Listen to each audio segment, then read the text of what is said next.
Marny Nesher, publisher of the Central New York Business Journal, and I'd like to welcome everyone to our latest CNY Business Journal interview series, focusing on WISE success stories. And WISE stands for Women Igniting the Spirit of Entrepreneurship, otherwise known as the WISE Women's Business Center, located in Syracuse. Now I'd like to welcome Diana Jaramillo, owner of Kin Studio. Welcome, Diana. Hello. So if you could please share with us, what is Kin Studio? Tell us about your business. Sure. So Kin Architecture Studio is a boutique architecture studio located right here in Central New York. We do residential and commercial architectural design.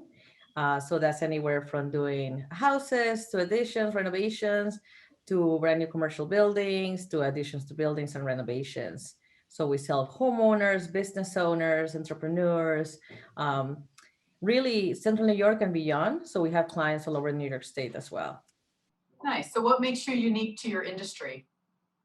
Sure. So when I started my business back in 2017, I felt like there was a need for a different type of architecture that was more inclusive.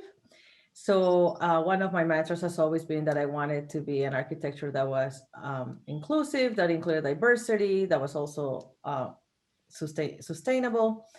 So I try to keep those ethos as part of the core business. So I try to make my pricing affordable to my clients, and so the architecture can feel attainable to everyone that needs it. All right. And what made you decide to become an architect in the first place?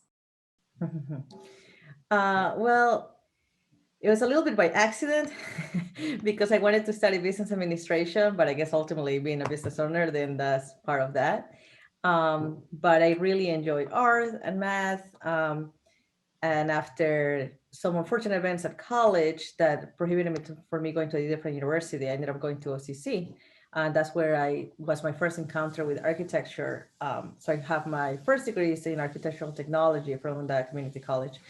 And doing that, I really fell in love with the profession. And then I worked for one of the local firms, and I traveled extensively in the US. And that made me even love it more. And I decided this is really what I want to do, is be an architect. And then I just continued. So eventually I went to Syracuse University to get my professional degree, and eventually got licensed. I got my master's, and the list goes on. That's great. But so why did you decide to become an entrepreneur and start your own business versus working for somebody else? There are plenty of architecture firms around. Sure, absolutely. And I definitely worked at a lot of them. So, for the typical path for an architect is that you go and you work in a firm and you kind of work your way up through the ranks, and eventually you become partner of that. And that has always kind of been the thought process that I would follow. Eventually, I just came to a point in my life where I thought, especially with little kids, that there has to be more options than this. I have not worked this hard to feel so stuck. So with flexibility. So at that time, I decided maybe I can do this on my own and become a hybrid entrepreneur. So that's what I decided to do back in the summer of 2017. I also became a client of WISE, and that's when I took my first business course in how to start your own business. It was an 8-week intensive exit tool program.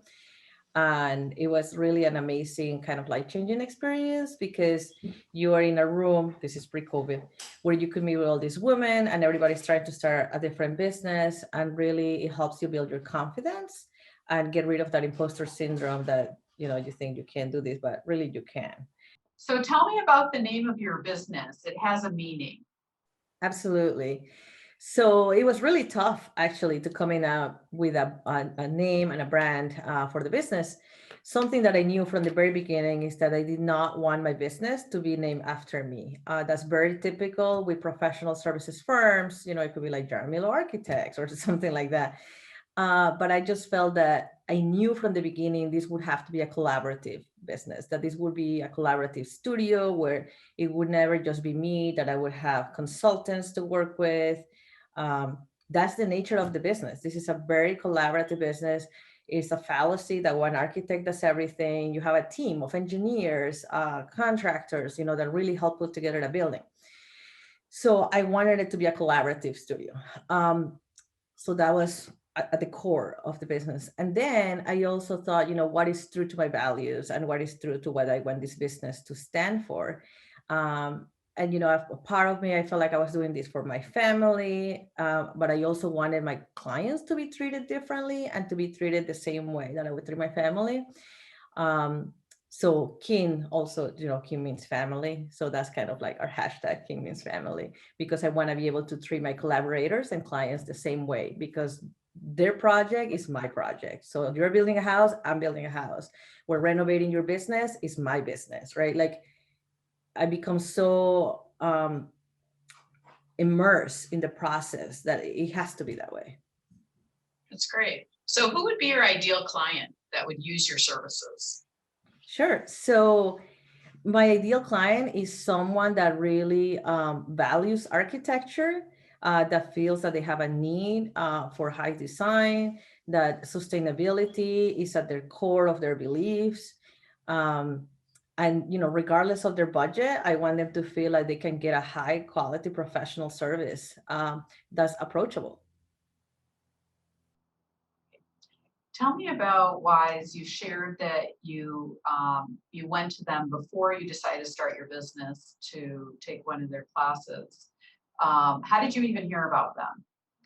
Sure. So when the idea started kind of roaming in my head that I wanted to start my own business, I said, well, okay, I'm an architect and I've been doing this for a while and I know how projects work and all that, but I've never had my own business. I don't know how to run a business. I don't even know how to start it.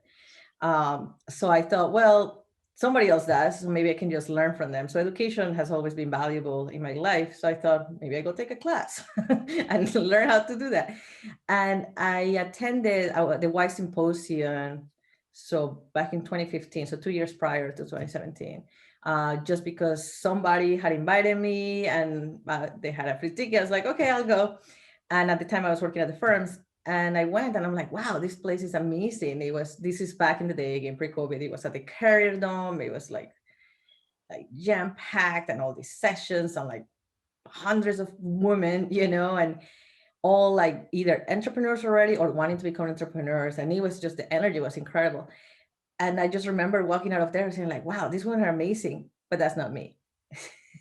And I just went back to my office and, back to work. And I forgot about it. But then when the idea came up for me to start my business, I'm like, I can't even believe I'm thinking about this. But I'm like, oh, I remember that room with those people. I'm like, they were pretty smart. So I should probably go talk to them. So I just Googled where the Wise office was and I just walked in. And the lady at the front desk said, we're actually starting this Mexico program Monday. You fit it perfect. I'm like, all right, let's do that. And that's kind of how that happened.